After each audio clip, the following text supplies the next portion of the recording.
A very warm welcome along, everybody, to the Big Five Racing Podcast and to a special edition of that too.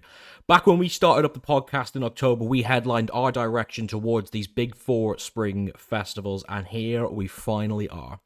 As someone who's been lucky enough to attend all of these multiple times, let me tell you folks, if you're in the Irish capital this weekend, you'll do awfully well not to have one of the best weekends of your life. And we're here to take you through the 2026 Paddy Power Dublin Racing Festival shortly, ahead of a massive weekend of racing in its own right, and of course towards the Cheltenham Festival, which is now just under 6 weeks away. Speaking of Cheltenham, Trials Day is into the books from Saturday, and the debrief that's going to take is really insightful. Listen, folks, delighted for this double header.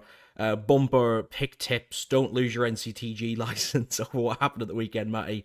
And I suppose when we talk about racing and specifically isolating the National Hunt calendar, this really is one of the 4 weeks or weekends that you look forward to. Of course, you've got Punchestown and Aintree that come at the end of the year, Cheltenham, which is what everybody talks about all year round, but you need this weekend to get to Cheltenham, and everybody is out on display. Galopin Des Champs, Lossiemouth.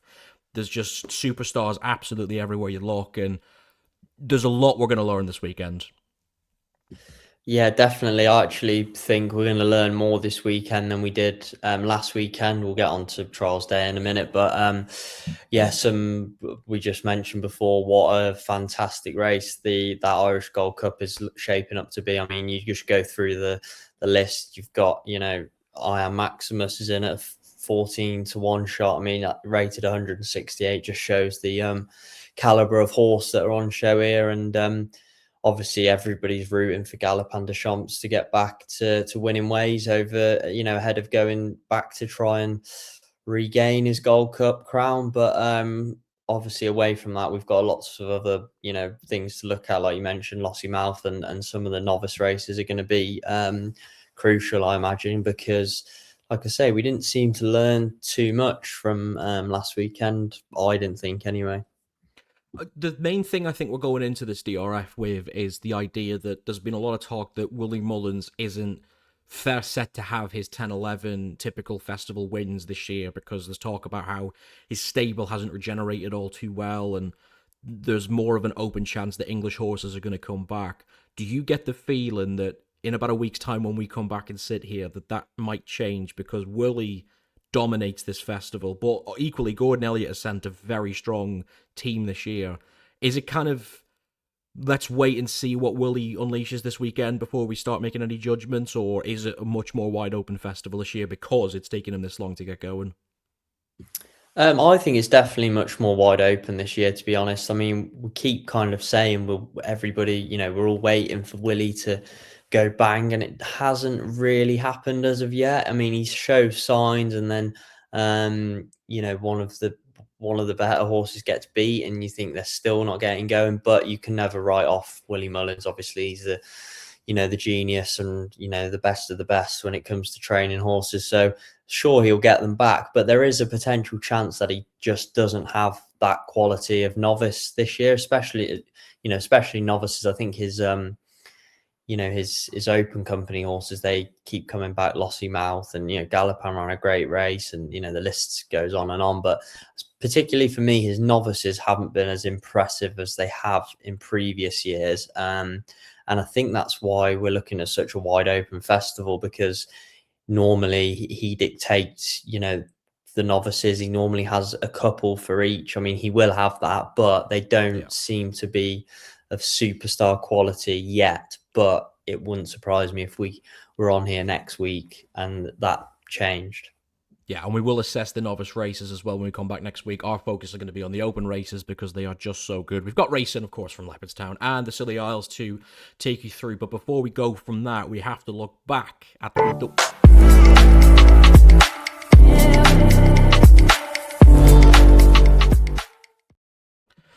And that was, of course, at Cheltenham for Trials Day. And we're going to talk in a minute about the 3 Grade 2s that took place. The Cleve, the International, and the Cotswold Chase in a bit of detail, because all 3 favourites were beaten in that. So where that kind of sits for the rest of the festival and the what we can take out of Trials Day, Matty, will be very helpful towards what could and couldn't go on to win at the festival. There's a massive talking point, and it just simply wasn't something that we were going to ever ignore, and that was during the final race from the week. It was a novice hurdle, I think. It's been dubbed the hole in the ground, very much in sight with my boxing when we give big fights. The Rumble in the Jungle got its own name. Of course, the Thrill in Manila. Cheltenham had the hole in the ground. Taken directly from the Mirror this, if anybody missed it, I don't know what you missed, because Cheltenham Racecourse had identified the most likely cause of a hole in the ground and in the track was significantly delayed to the last race of the Saturday. The track has now begun an investigation after an area of false ground emerged at the top of the home straight. Eruption of an interview between Lydia Hislop and John Pullen. She described it as a farce. He shut it down, saying Cheltenham did not take a risk running the race. He was happy, as were the participants. No, I have a very reserved opinion on all of this because it's been covered by the Press Association. There's not a lot I'm free to add due to conflict of interest. But the good news for you all is Matty A doesn't work for the Press Association, and B has told me in direct quote from messaging is ready for a huge rant. What I can do is sort of set the facts, Matty, for you. Racing was delayed by 37 minutes past the off time. The tape dropped 8 minutes before the official sunset, which was 4:45. I say official, I was there. I stayed for the final race, and the clouds had already gone sort of grey overcast, which John Pullen had said, and again, this is direct quote, never came into consideration as a factor when we were assessing if racing could go ahead. You watched all of this, of course, unfold at home on Racing TV, and I've had, obviously, an ample opportunity to form your own opinion on what had happened in the hole in the ground. Take it away. Yeah, I mean, the rant isn't so much about this incident. It's more about the general, the quality of racing on Trials Day. But yeah, I mean, I haven't got a strong opinion on it as a lot of other people have. It's not ideal. Yes, it's a risk, but in horse racing in general is a risk. You're never going to eliminate all risk from horse racing. This, however, obviously is a major scenario, but I think they acted as fast as they could. They consulted leading jockeys and trainers. I think it was Gavin Sheehan was down there, Sean Bowen potentially, Ollie Murphy and Ben Paul, and they all had, obviously Ollie and Ben both had runners in the race, so their opinion mattered.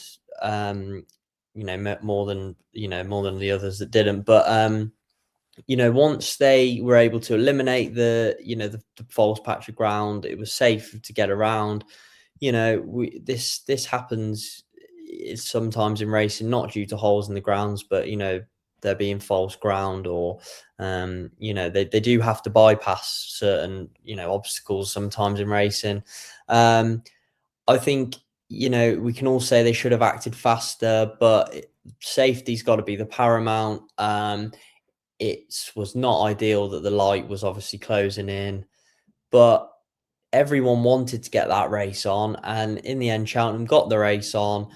There was a little bit of a wait for the result due to the photo, but I think anyone who watched that with a decent set of eyes could see who the winner was. I mean, I backed the second, and I knew I was beat going past the line. Yeah.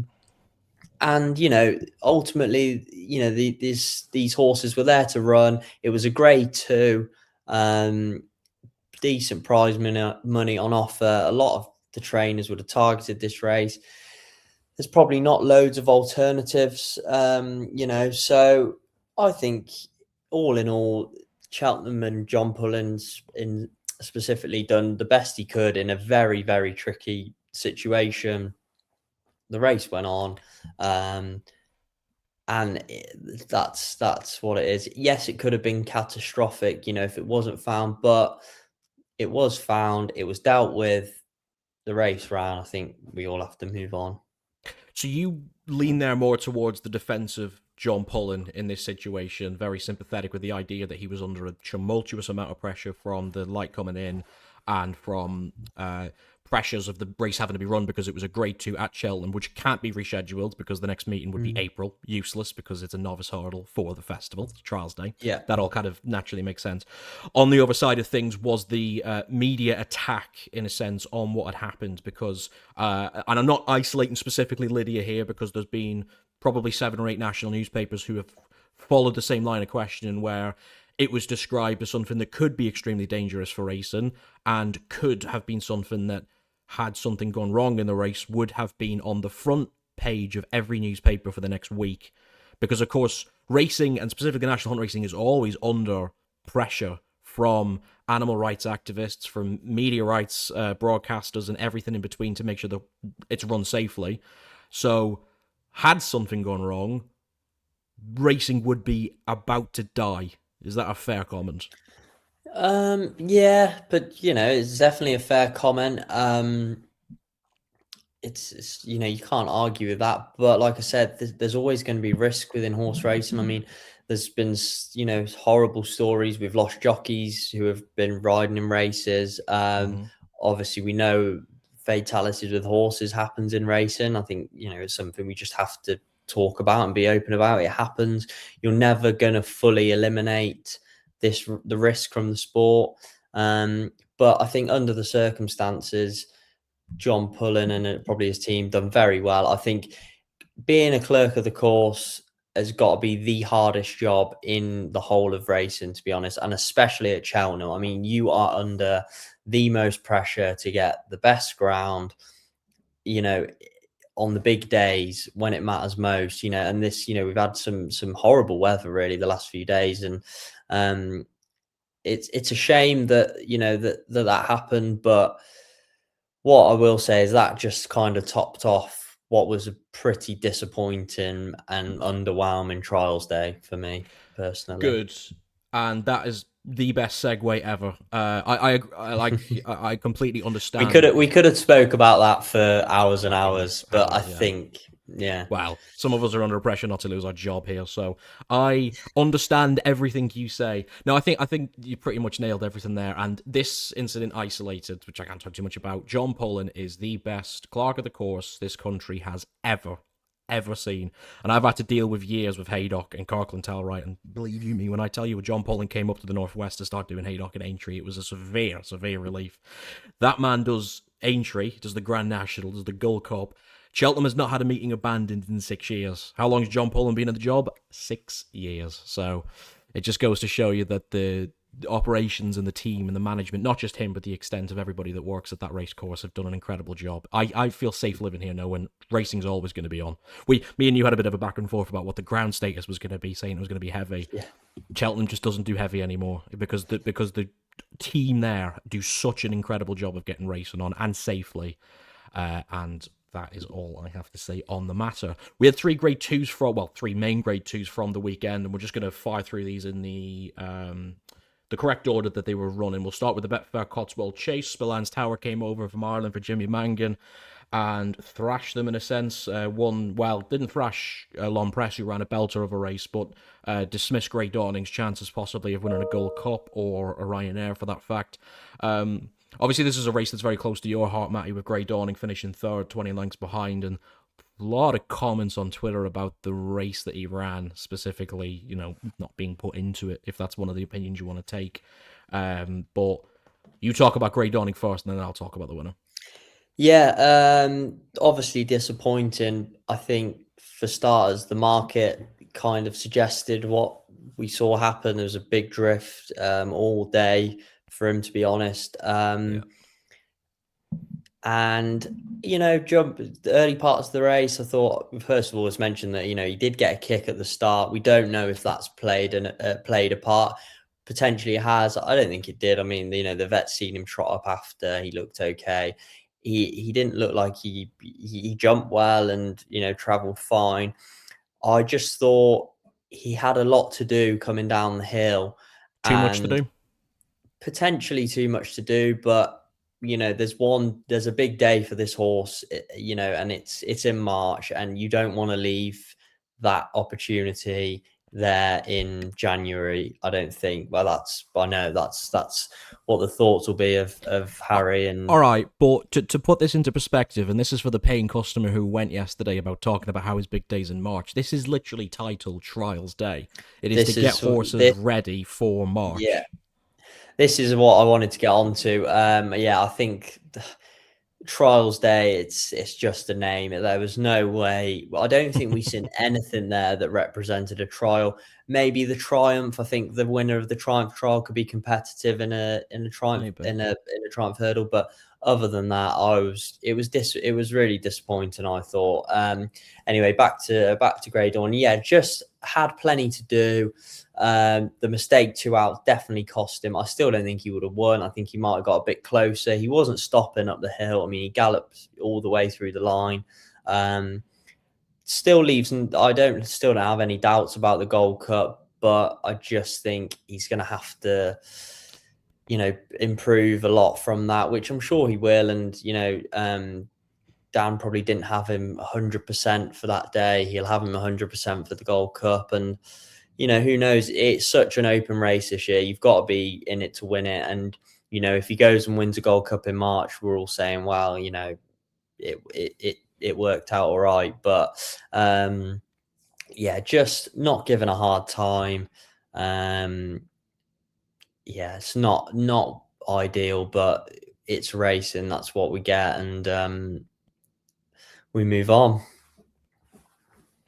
I mean, it wouldn't surprise me if he won a Gold Cup in March. He still won a Betfair, be it quite a limited field and not the greatest renewal. Yeah, I think what we have learned is that the Betfair form isn't going to stand up to win a Gold Cup. I think he's going to have to show something else. I mean, Handstands was well beaten at Windsor. Royal Pagaille, he basically pulled up in a Peter Marsh and in his ideal conditions. So the Betfair form, and it's sad to see really, because the Betfair Chase has been a superb race, but it looks like it's slowly going downhill. I don't know I think you can't do anything about conditions, but a slog around Haydock is enough to ruin a horse's season, so it's probably putting trainers off. But I think we've learned the Betfair form doesn't stand up too well. Yeah, the Haydock spokesperson here can only really vouch for the idea it's gone downhill since the days of obviously Corto winning them, Aplutar, some incredible horse, best mate, like some great horses have won it, but you are right, and that would be worrying for me. Spillane's Tower just on the winner, gives himself a shot now to either go and crack the Ryanair or the Gold Cup. It's very unfortunate because he's so low down in JP McManus's pecking order as to, do you save this horse to have a crack in the bowl at Aintree because you've already got so many runners in both the Gold Cup and the Ryanair? But I thought his jumping was splendid, and that I have to give a lot of credit to Jack Kennedy, who you know yourself, I've given every adjective I possibly can to describe him over the years. He is absolutely at the top of his game when he's fit and healthy. Just bowled along from the front, jumped the fences, timed the run to get to Long Press really nicely. And Long Press, I thought, ran a belter. But again, this was more of a Gold Cup for him than it was the other two horses, and that was him at his maximum. And Spillane's Tower was still good enough to go past. Gives himself a crack, I think, in the Gold Cup. Not one that I would dismiss. The biggest talking point, of course, came in the Unibet International Hurdle, taken in the end by the New Lion at 9-4 as the second favourite. Was able to see off two good runs again from the Nemean Lion and Brentford Hope. I got the Nemean Lion side right of things, saying, the great chance he's going to finish and crack in the top two there, and did so at 18-1. Three of the four finished. Of course, the one that didn't, Sogino, who was pulled up just coming up to the top of the hill, wasn't it, between 5 and 6, I think, on the hurdles. So we've since discovered that it was a pelvis injury and that he's currently receiving treatment for that. And everyone at Seven Barrows, we wish our best. And it looks like he's going to be back, if not racing, but back to some sort of full fitness. The New Lion then, Matty, I was really annoyed watching this international hurdle because I went in hoping I was going to learn something about the champion hurdle photo, and I've now got even more questions about a division that's incredibly wide open as it is than I did beforehand, because yes, the New Lion won, job done, not given the hardest race, be it, had to really fight against two vets to get up, and I don't know, I'll be interested to see your take on it. Yeah, I mean, firstly, one thing from watching at home, I think you get a much better view of things. And I thought Sogino never looked happy from after going past the stands. Going down the back, I thought he just didn't look like he was striding out like he normally does. He looked a bit short in front, and there's been mentions about, his tail was swishing and stuff. I don't know if that has, too much relation. It could do, because a horse swishing its tail normally means it's, in some form of discomfort. He just didn't look like a horse that was comfortable at any stage. And, you never expect to see a horse pull up that suddenly, but it kind of didn't surprise me, because I thought he does not look right. So Well, who Nico would have knows? known. Like, Nico has done this before. It was Shishkin, I remember, in the champion chase. Nico knows when there's something wrong with a horse. Pull it up Be straight away. interesting to see, we might never know, but it'd be interesting to see if Nico actually felt that early on, because from watching his action closely on the telly, it just did not look right. And then, like you say, it turns into an absolute farce of a race then, really. I mean, they hacked around, quickened a bit. New Line got the job done. Couldn't be backing him for a champion hurdle. His preparation has been a fall in the fight in fifth, and then essentially a racecourse gallop over hurdles around Cheltenham. I didn't like the way he lugged to his left when he was under pressure as well. I mean, I don't know. There's just too many things that are putting me off him at the moment. I think he's going to need to get a really fastly run champion hurdle. I mean, I know they're truly run races, but I mean a proper champion hurdle where they go hard. Yeah, but where's the pace going to come from in the champion hurdle? Well, this is the thing. Because if you look at the perennial contenders, Lossiemouth's not going to go quick. Brighterdaysahead probably won't go quick. So where's it going to come from? I can't imagine Dan's got a pacemaker to supplement. So, tactics we normally see from Gigginstown or JP, we're probably not going to see those.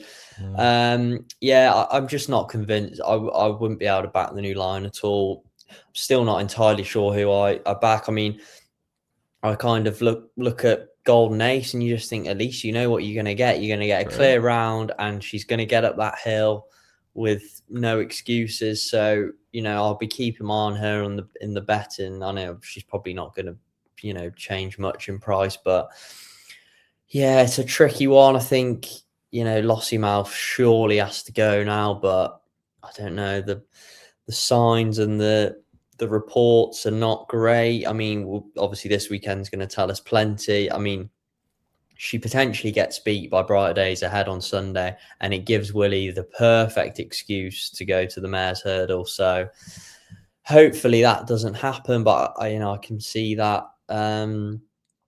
It's just, like you say, like the whole of Trials Day, I've been left with more questions than answers, but two answers are, we'll have sadly no Sergino, and personally for me, I won't be taking the New Line at a short price. Yep, agreed. Nothing more I need to add there. The Cleve Hurdle quickly, Marchand 2. Second, third run at Cheltenham this season, and it's won the lot. I mean, this is becoming a little bit of a Paisley Park for Emma Lavelle, isn't it? This horse is just doing the right things. It's gone up in Trippier to 3 miles, nailed in post trois. I mean, nailed. Like, you were watching Marchand 2 thinking this was never going to lose. You were waiting for Impostoir to get going over 3 miles like it had previously, and didn't. And might have just thrown itself in the picture into a very good 3 mile stayers division in Ireland specifically. Like, obviously we've seen Tia Hoopu, Bob Ollinger home by the Lee one again at the weekend. What a dog that horse is. But I mean, this is a brilliant chance really for Emma Lavelle, and what a horse this has turned into. Yeah, 3 runs at Cheltenham this season, 3 wins. You can't beat a horse that loves Cheltenham, so that's a massive tick for that horse when he comes to the stayers. Gonna have to improve a lot, and I think it's a big ask of him to go again against the likes of Tia Hoopu, Bob Ollinger. Honesty policies, seems to be forgotten about in a way. Yeah. I think he has a right chance, and I wouldn't write off Impostoir. I mean, he's ran plenty of races this season, and he's not had too long between them, so maybe he just needs a bit of a break, freshen up. I'm sure that's what they'll do, and he's a horse that only kind of does what he has to do. So in a bigger field, might help him out slightly. But I think, the Stayers Hurdle looks to be in the hands of the Irish at the moment, albeit Emma Lavelle's horse has definitely put his claim in there, and it's going to be definitely a good race. I mean, I've moaned a few times before about the 3 mile stay in hurdling division that, it looks a bit regressive, but this season we've seen a few new faces come out and the old boys are still ploughing away and performing. So I think it's a good division to look forward to going into the festival and, one of the standout races for sure. I'm really looking forward to the Thursday of the festival this year because I think that stayers race is going to be very, very entertaining to watch. And you've got a cracked Ryanair, you've got the Mare's Hurdle rather moving over. I think the Thursday they've done a very good job with, and not a lot for me to add there. Best horse won, deservedly so. Dottie the Great's probably one I'm going to again keep each way on side for the festival because just consistency. Again, third, I know back 15, 16 lengths, but I've been on its side since Brian Hughes won that Pretemps on it last year, and really keen. I like Dottie the Great a lot, so that was the only one I really had to take on side. But I agree with you. Trials Day was disappointing to say the least. I just about broke even on the payroll, so I was happy enough with that. But I had the winner in the first 2 races, Jordan's Crossway in the handicap. I had the Harry Skelton horse in the Triumph, and I thought, this is it. This is my retirement day. Never works out like that, unfortunately. But that was the week that was from Cheltenham, and we go on now to the spring festivals.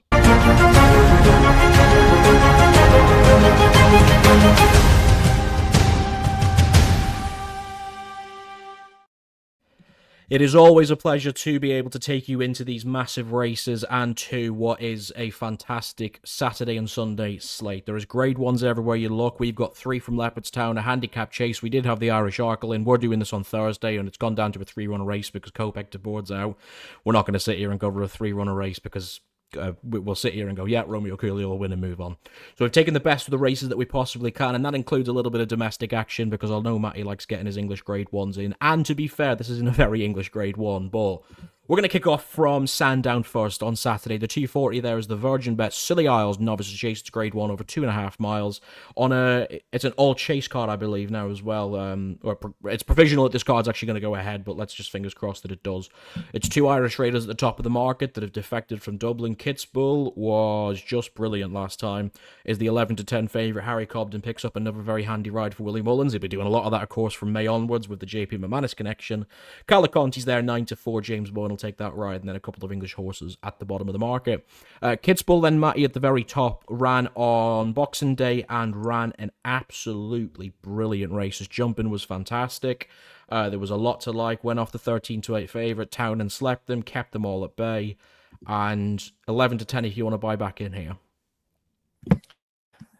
Actually going to take him on just at the swing of the weights. I think, giving £7 to Carlo Conti is going to be a tough ask. I like Kitzbühel. I think he's very interesting for next year's King George. He loved it round Kempton.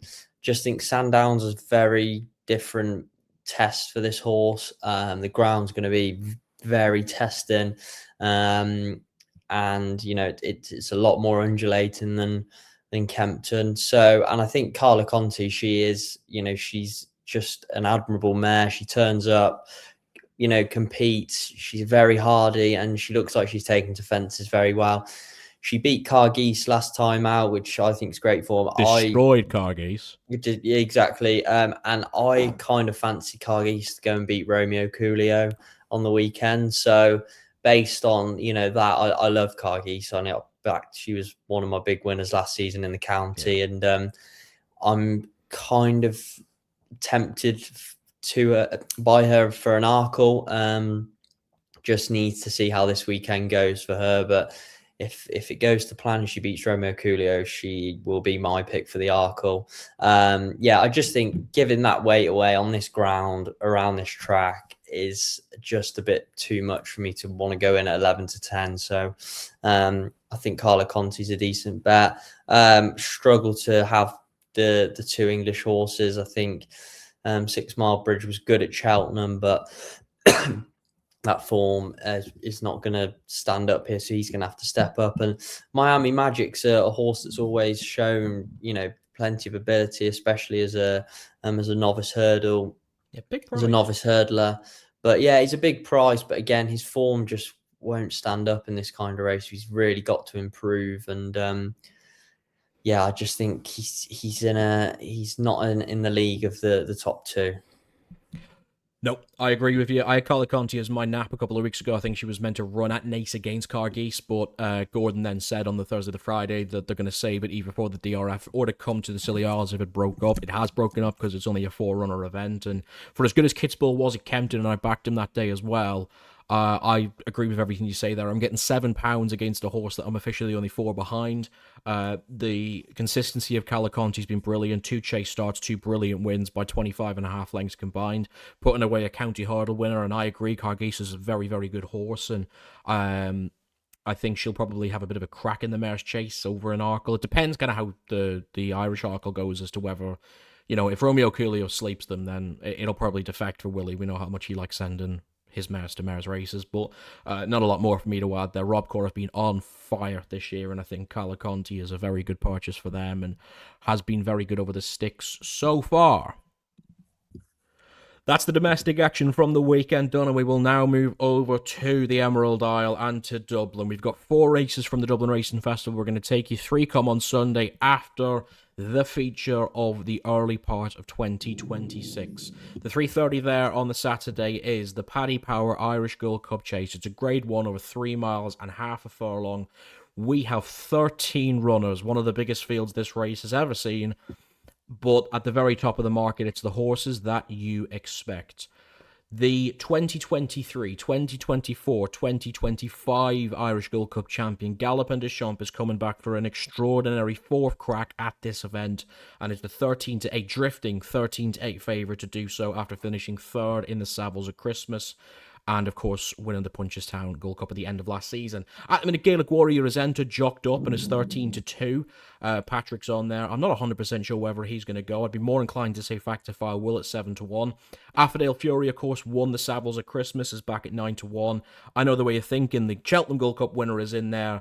Willie's got an absolute ton in there. The Jack is riding for Willie. That's how many he's got in the race. It's getting silly. I'm not going to go through all of them, but the 13 there that have just been ever consistent over the years. This established brilliant, I would say, at the minute 3-mile division, Matty.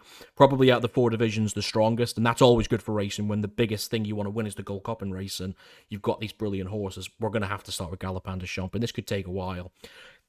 I mean, I categorized him a legend this week a year ago for winning that 3rd Gold Cup the way he did in what was a brilliant race against Factor File. Hannon's brilliant commentary that he's unbeatable over fences at Leopardstown, since sadly, of course, been beaten. But 13-8 to buy into a 10-year-old, but this isn't just any old 10-year-old. This is just about the best horse in racing for the last 15 years, would you say, going back to Corto?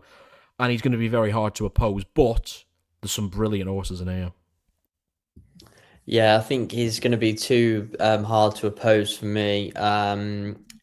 Yeah, I just think this is his race, isn't it? And he didn't show any signs that he was regressing too much in his last run. I mean, he was beaten, but he ran very well, and that was his first start of the season. He'll definitely improve for that. I'm sure, he'll be 110% for Saturday. Everyone knows I'm a massive Gaelic Warrior fan, and I still think he'll be my pick for the Gold Cup. But just in these conditions, these circumstances, he's a maniac around here as well. Absolute maniac. His form, it's not the best around Leopardstown. So happy to leave him for this one, but we'll always we'll be going back to him for the Gold Cup, I'm sure. I mean, the field's just stacked with quality. I mean, you'll be able to make a case for a few of these as well. But just a race, you can't wait to sit down and watch on Saturday, and eyes everywhere. I think Iron Maximus is a massive price. I mean, we were having this conversation beforehand. He's too high now for a Grand National. He's a 10-year-old. I don't think they're going to be. His days are shortened now. So why not with Jack Kennedy on board? I don't think you can write him off. He looked better than ever last time against Affordale Fury and Galopin Des Champs. So definitely don't write. Go on. I think he can win this and still win a national. I know that sounds crazy to say at 14-1, Well, because of because you said there about him being like the thing is he's 168. He'll probably pop up to like 171 for the national. The way the Grand National is schemed now, it used to be that you were trying to find in these 40 runner races like something off like 10 stone 6 that like was quite unexposed. The quality of the race now means the weight differential is not that dramatic, and obviously he ran second last year off top weight, nearly beat Nick Rocket. So I think the end goal is still going to be the national for this horse, but he's got a very live chance here at 14-1. Yeah, I've just thought 14-1's a massive price. Might be worth a few quid each way. And And Jack Kennedy is on obviously, board for Willie, which of is course, huge. yeah, that's a big factor. And I know the way you're thinking. He's got to show something at some point, because you can't win a Gold Cup and then just fall off the face of the earth like this horse has. So, Well, this was or how maybe things you worked out can. last year, because obviously he had the same runs last year. He ran in the John Dark and the Savills, the Irish Gold Cup, out the back of the telly 3 times, turned up, won a Gold Cup. But Cromwell's obviously had a terrible season. He's starting to get the wheels in motion now, but he needs to be at least in the frame here to win a Gold Cup. Yeah, he's got to show something. I mean, there's no reason to say he can't, but yeah, it's a big it's a big leap of faith to be going back in this horse. We know he's got the class, but he's just not shown it, and that's sadly kind of summed up Gavin Cromwell's season. But yeah, again, like Willie, you can't write off a trainer like that, and I'm sure he will come good, whether it's here, Cheltenham, Punchestown, Aintree. He will at some point, but yeah, it'd be good. It'd be nice to see this horse, show something again, because it's his crown at the moment, the Gold Cup. Yeah, I have a 3-horse shortlist for this, because obviously I will sit here and talk for 5 hours about all 13 of these horses if I was given the opportunity. You lot have things to do, so do I. The 3 that I wanted to mention in a 3-2-1 order, the first of those was Grange-Clare West. I have backed this horse nigh on every single time it's ran. Ran a belter in the National. I got each way money back on that. It was one of my main plays for it. Loves the distance, has been fine in open company. Has just been an ever consistent horse for Cheveley Park, and I think 33-1 is such a buyback. I think he was second in this last year as well at a massive price. I don't really understand how he can be the same price again in a race, and of course, he's won over 3 miles here before. So I think he's definitely got the opportunity there at a big price. Then swinging into the 2 at shorter prices, I agree with you. I am Maximus 14-1 has a cracking chance in this. Ran second in the Savills over Christmas. Third. It was second, wasn't it? Ran second. Was very, very consistent there, and was ahead of Galopin Des Champs. But make no mistake about this, folks. If he's on his D game, his C game, his B game, whatever he's on, if Galopin Des Champs turns up in full form here, 13-8 is godly. It's absolutely godly. I think since the Breeders' Cup, I haven't had a tumultuous bet. I'm getting stuck in. I'm GSI, really GSI on this. We're genuinely talking about one of the greatest horses of the last 15 years, and you give me odds against for a horse and a race. He loves this place. He's had a run under his belt, which he didn't have going into the Savills that he typically does in the John Dark and that we never expect him to win. He came out of that and ran a good third. Jumped everything fine. The conditions at the minute, the going, obviously you'll have all seen the videos online of the bog that Leopardstown was. We're currently yielding to soft. It'll probably go off somewhere around soft to heavy. My God. He's got his conditions. He's got his back garden. He's got Jerry Hannon up in the box about to lose his voice. He's got Paul Townend who's going to scream off the horse when he wins it. He loves this horse. And the thing that we need to mention here, Matty, as well, is if Leopardstown was sold out this morning, by the way, first time ever. So that's 29,000 people that are going to be there. It shows how big this thing's got in the last 10 years. If this horse wins on Saturday, the roof is going to explode, isn't it? Oh, yeah, absolutely. I mean, the whole any racing fan is going to be willing Galopin Des Champs home on Saturday. Love to be there. I'm sure, like you say, it'll be a fantastic atmosphere if he does get the job done. Even if he was to just run a blinder and finish second or something, I think we all love this horse, and just be great to see him get back in the winners enclosure and then bang, roll on to March. And this Gold Cup looks like it's there for the taking. There's no reason he can't. I can't wait. I'm genuinely giddy thinking about Saturday now. I've got me. I actually don't know what time City are playing, but if we're not on at 3, my God, I'm watching. I think you're on Sunday. I think you've got Spurs on Sunday. I think so, yeah. Is it away as well? I don't know. I'm pretty sure you're on at Sunday R4 though. Well, we're never doing City and the podcast at the same time ever again. I was in No, a that can't slump. I had happen. to edit it straight afterwards, and they went and scored a third. I thought, this podcast's never going up. I nearly just shut my laptop for 6. It was horrible.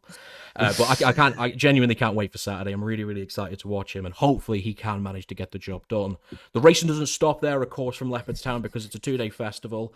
On the Sunday, we've got 3 races. We're going to take you through 2 Grade 1s and a good handicap in between them. The first of those Grade 1s is the Ladbrokes Dublin Chase. That's a Grade 1 over 2 miles and a furlong.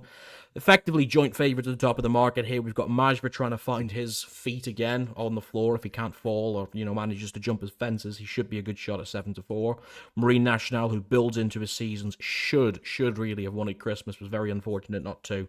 Was beaten by Solness, who's the 7-2 favourite here. The legendary Energyman still running around at 10s. And then big prices about the other 3 in the market. So heads up here. I know how much of a Marine National fan you are, and you were the one who really brought to life this progression this horse has. And obviously Barry Connell's got a lot on his mind here after the nasty comments he made about the Clarence House, that everybody beats John Bon, a horse that's never finished outside the top 2. He might just be the best bet in this race because the consistency against Majborough, who I've talked loads about the tank he has, but his jumping is just there's too much to be desired. I know, and this is a bit strange for me. I'm going to give Majborough another go. Wow. Yeah, I think the ground's going to be against Marine National. Like we mentioned with Grey Dawning earlier, I'm not sure he'll get the hardest of times, especially if the ground's, it's going to be soft. And if he's not enjoying it, they aren't going to kill him to get home. So I think I'm going to hope the softer ground is going to help Majborough's jumping. They might just go a fraction slower. I mean, we know what Solness will do. He'll bounce out, and I'm hoping Majborough can settle in, get into a rhythm on softer ground. He won the Triumph on heavy ground. We know how good this horse is. He hasn't lost it.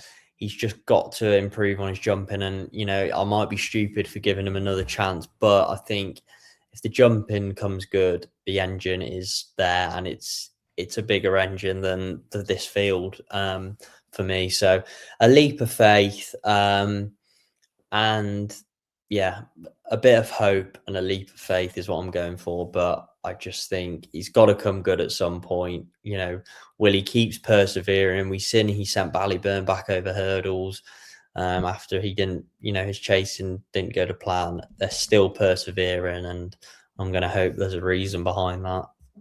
I see with Majborough, I always get the idea with that Charles Dickens quote about insanity is doing the same thing over and over again and expecting different results. Like, this horse is now proving consistently that, yeah, he's good, but he doesn't win. And I think people are due to get paid on him, and maybe this is the opportunity to do so. I agree with you, Marine National probably won't get his ground, and he'll be more primed for March than he will this, as €89,000 race, and he's not even going to be at his full max for it. Solness, Cotty put him up. You can get all of his tips on our Instagram, folks, at 7-2. We know how good he runs around here as well. He'll bowl off from the front and try and sleep them. I just found myself moving away from the top of the market because I couldn't find any of them, and I wanted to try and see if I can get one of them beaten in each way price. And I thought when I looked at the market earlier, found a 50 at 16-1, too big. Loves it round here. He's got a course and distance form. He stacked 2 wins at the start of the season where he beat Dino Blue, who's obviously a perennial contender to win the Mayor's Chase again, and beat Majborough in Cork as well by a length and a half in the hilly way. Came here at Leopardstown. He was disappointing. He was 21 lengths behind Solness and Marine National, so there's form to flip on that side of things. But 16-1 against the 2 at the top of the mark. I know I'm only getting 2 places, but Jack Kennedy will be on board for this, and if he gives this half a decent steer like the way he's been riding recently, go off from the front. I think 2 miles is his. I think he's a 2-mile horse. A lot of people talk about him stepping up to 2.5 for a Ryanair or 3 for a Gold Cup, but I think he's quick enough over 2 miles, especially on heavy ground where conditions will chop up a bit. I just thought 16-1 was a big price personally, but I wouldn't even be shocked if I didn't have a bet in the race. I just don't like the top of the market at all. So that's my pick there, and you're going to give Majborough once another try to try and win the Dublin Chase to go on to the champion. We decided to go for this handicap in the middle here, folks, the 245, because it's an 8-1 the field. Brilliant little race. This the O'Driscoll's Irish Whiskey Leopardstown handicap chase. Handicaps in Ireland are graded. This is a grade 3. It's over 2 miles, 5.5 furlongs. 8-1, about 2 at the top of the field. I'll do the enunciation here for you. It's Buchelbocht at 8-1, which I think means good boy. It's there for Ted Walsh at the top, with Kim Rock, who's ran some good races this year, 8-1. Big prices about the rest. Wide open. This is a good bet, and if you land this, Matty, you wouldn't need to worry about the controversy of Lossiemouth and BDA to come, because you're going to get paid big here. Yeah, exactly. I mean, a really tough race to dissect and try and find the winner. But like you say, if you do, you get rewarded. I'm going to go for one at a big price. I feel like you kind of got to in a race like this. Croke Park. No, not for me. Not over 2.5 as well. Blizzard of Oz for me, for Willie Mullins, runs in the double green as well.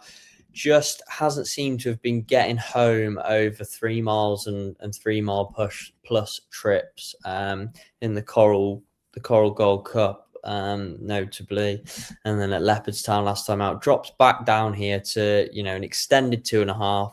And his record at 2.5 isn't too bad, to be honest. I mean, he's finished third 3 times last season at this trip. And I listened to Daryl Jacob recently, and he said there is a big one in this horse. And just think dropping back down in trip should suit. He looks nicely weighted. He's 25-1 for a reason. His form of late hasn't been great, but I think the step back down in trip in this kind of field could be what he needs. And I just think 25-1 each way, you might get 5 or 6 places with some bookmakers. Got to be worth a dart. You're probably riding this as well, aren't you? Because Willie's got about 46 in here. So he's probably run it.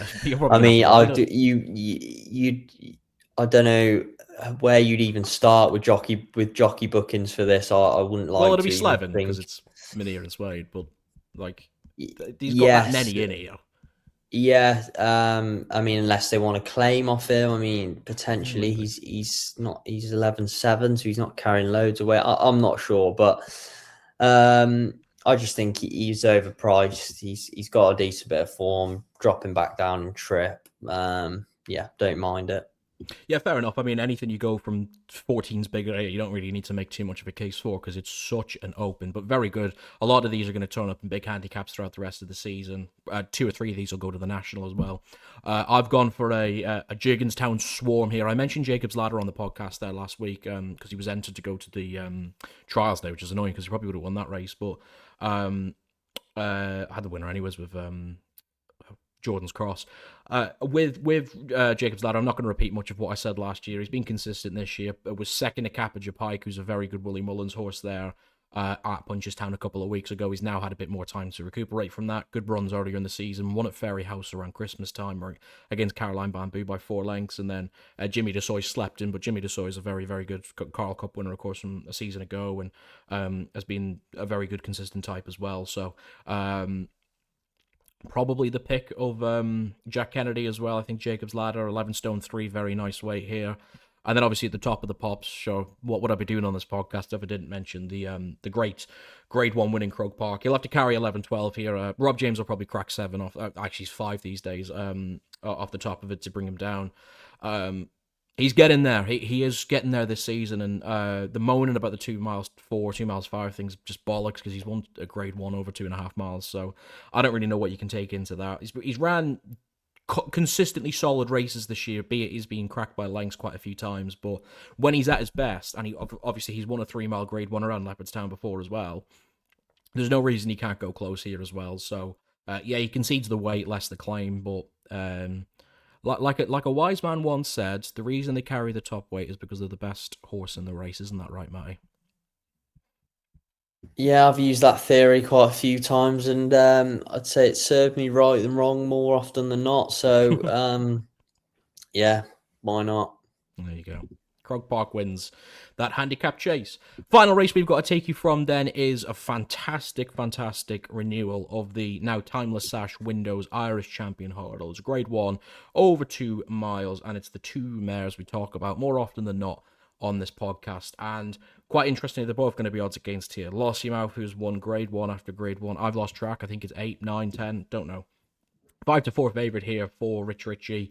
And then obviously we'll have the discussion about where she goes after this race, regardless of what happens. Brighter Days Ahead has been brilliant around here in the past. Slept State Man on a couple of occasions, is the 15-8 second favourite. Amsterdam's in there for Willie, El Fabiolo, Ballyburn, Poneros, all in there for the Great Man, and then Cashel Lad at the bottom for Gordon Elliott. So the one thing I can guarantee you here, Matty, is Willie Mullins or Gordon Elliott will win this race.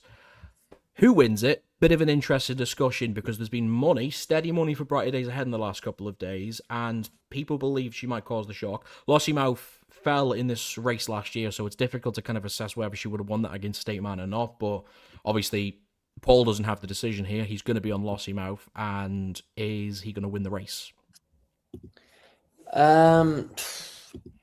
First of all, I'll take away Brighter Days Ahead. I think she just, the money's going to come, and it does.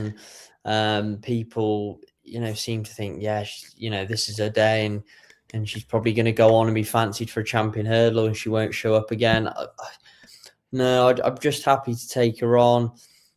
I'm actually kind of thinking at some point Amsterdam is gonna turn up, and I think Saturday could be his chance. I just think it was a weird race last time. I mean, he was keen, and then he lit up, bolted to the front. Kind of thought, hang on, is he going to get away here? He didn't. It was a super ballsy move from Patrick, wasn't it? You don't see him do I'm that not very sure often. he had much say in it. I don't think the way not. he was riding, I think that was the horse. I don't know, maybe just a change of tactics. If they've why not just pop him out? And the class is there. He's quirky, but I think there's a gap in the champion hurdle market. That's there's a gap that's waiting for a horse to come through, put their hand up, and maybe he's the horse. Well, that gap you talk about is going to be established with a couple of the others in the market here, because El Fabiolo came back a couple of weeks ago and won there over 2.5 miles and has dropped back down to the champion hurdle distance. Ballyburn, they're now going to crack at 2 miles because 3 miles didn't work. So you've got a couple of, we won't call them veterans, but established horses here who, Willie might be thinking, you're right there with the gap in the market, and one of the old boys might turn up and cause a bit of a stir here. Yeah, potentially. I mean, it was good to see Al Fabiolo back in the winners' enclosure. He'd had a torrid time, really, of late, and you thought if he couldn't go and win last time when he did, was there much life left for him? But he looked good and jumped well, and this is a different kettle of fish altogether. He's going to have to do it at speed. Still not convinced he's a natural hurdler, as a lot of these are. And obviously Ballyburn, I was a massive fan of Ballyburn last season, and I thought he was the next coming. And again, he just, there was problems with him in the parade ring last time. He couldn't get him out, and then he carries his head low. But then ultimately, he was well beaten by Tiahupu last time, and there wasn't really many excuses. So I think you're taking a massive leap of faith for him to come back to form. And he doesn't look like he's screaming out for a dramatic drop back down to 2 miles, but maybe a change of I don't know. Tactics are going to be important in this race. I can't quite see exactly how it's going to go. I mean, Lossiemouth normally goes, pretty forward. I imagine Brighter Days Ahead might just follow her, but then you've got El Fabiolo could front run, Amsterdam, who knows what they'll do with him, and Ballyburn could front run. So, yeah, it'll be interesting to see how this race is run. I won't have a big bet in it, to be honest, but I just think maybe Amsterdam might step forward, and he's a big price if he does so. So why not? Yeah, interesting renewal this, and Amsterdam has to show a lot of form from the 2 runs this season, because he had every chance to go and win the fighting fifth when the 2 behind him came down and didn't, and then was disappointing last time as well. Around Christmas time, I just can't get away from how much I love Lossiemouth, and I've thoroughly been in the camp for a long time here about how she deserves a champion hurdle, regardless of whether she should be running in it or not. Obviously, you've got comments from Ruby Walsh who kind of set the tone to say, even if she wins this, who knows Willie Mullins better than Ruby Walsh? She's probably still going to go for the Mouse hurdle, which is a shame, really, but I have no concerns over 2 miles with her at all. I think she's got the pace there. She probably is a better 2.5 mile, fair enough. But the 2 mile race between her and Brighterdaysahead at Christmas time was very telling, because Brighterdaysahead was keeping up constantly, but she just always looked like she was being held by Lossiemouth. And I think that the gear switch from Lossiemouth when it's needed and applied by Townend should just be good enough here. She's a very good mare in her own right, but for me, Lossiemouth's just been just beautifully consistent over the years. And whatever happens in March, we'll talk about it after the on next week's podcast. But for me, Lossiemouth, I can't get away at 5-4 personally, and I think she's too good. I like the idea of having a little tickle on El Fabiolo. Like, if you can get 3 places, about 7 or 8 to 1 on the day or something like that, I think something's going to have to run into a place here. And he looked good enough last time. I've given up on Ballyburn pretty convincingly here, and the market would suggest if he was a smaller price, then they'd be training him to be a better 2 miler, and then the two at the bottom of the market are just not good enough at this level. So, Lossiemouth, El Fabiolo forecast for me. Dismiss Ballyburn. I dismiss Sandown. I know you're on him, but I need to see a lot from him, and he's given £7 to the 2 girls here as well. It's a big ask really to come back. But Lossiemouth will round off my big 5 for the Dublin Racing Festival, and that hopefully is a bit of an insight to get you some money going into the weekend. We've got a couple more tips to take you through first, though. It's time for our nap of the weeks.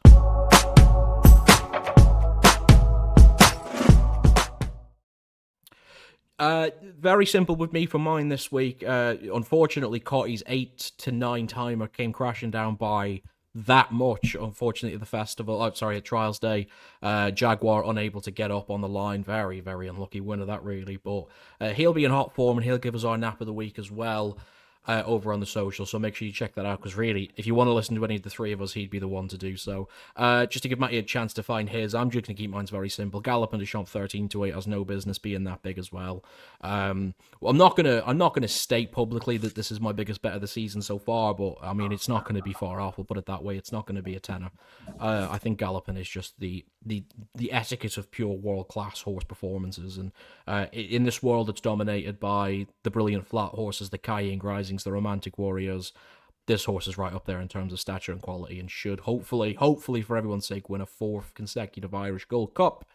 Matty, there's so many good races from the Dublin Racing Festival this week. I was nearly going to put Selma Devari up at 9 to 1 for the Juvenile for the Ritchie, so there's so much to pick from. So you've got an open slate here. I'm sticking at Sandown. The last race on the Saturday, handicap chase over 3 miles. The old boy, Mr. Van Gogh, for me in this race, currently 7 to 4, being well backed. I just think this is a race full of horses that love to chuck in a bad run or have an excuse. I mean, Pick Rock was famously added onto Johnny Deneen's dirty list, which I think is brilliant. He's the 3rd favourite. Fortunate Man is the 2nd favourite, and I just think he's still way behind Mr. Van Gogh. I mean, he's got to carry a lot of weight, the old boy, 10-year-old now, but I just think 3 mile, he's going to be soft / heavy at Sandown. 22 fences. This is just him. And I think 7 to 4 is actually a great price. I know he's getting on a bit, but I think he's just going to turn up here, and he deserves to get his head back in front. And I imagine you'll probably see him again in the National, hopefully, if the ground's soft enough. But yeah, he's going to be my nap of the week. Bar Nassalam, who pulls up every time he runs these days, he's giving the field £21. Yeah, but I mean, I've backed Hunter Legend a few times this year. That's never looked like it's been interested in running. Pick Rock, it's the same. Bad season. I think the Fortunate Man, couldn't have him for me. I think, John Joe O'Neill's horses rarely back up their performances. I'd be happy to take that on. And then, like you say, Nassalam just pulls up. But soft ground round Sandown, Gary Moore horse, if there was ever a chance for him to come back to one, would be there. But I think Mr. Van Gogh, he's way too honest for all these. He will turn up, and he could gallop a lot of these into the ground, literally. The old boy there, Mr. Van Gogh, running at the handicap chase at the back end of the Sandown card there on Saturday at 7 to 4 to try and get back towards a possible crack at the Grand National, currently 155. He'd be well in enough for that. and would definitely qualify. Nice little nap there for yourself then, and hopefully we can get the 5-1 double up. On the hour mark, that is the end of the Big Five for this week. What a fantastic weekend we've got to look forward to, Matty. We've got the Dublin Racing Festival, we've got the Silly Hours, which is always a very telling race towards the novice races at the back end of the season as well. Hopefully we get racing on at Sandown and Leopardstown as well. Looks like we probably will with this storm that has been dreadful. I went out for a coffee there about an hour before we started the podcast.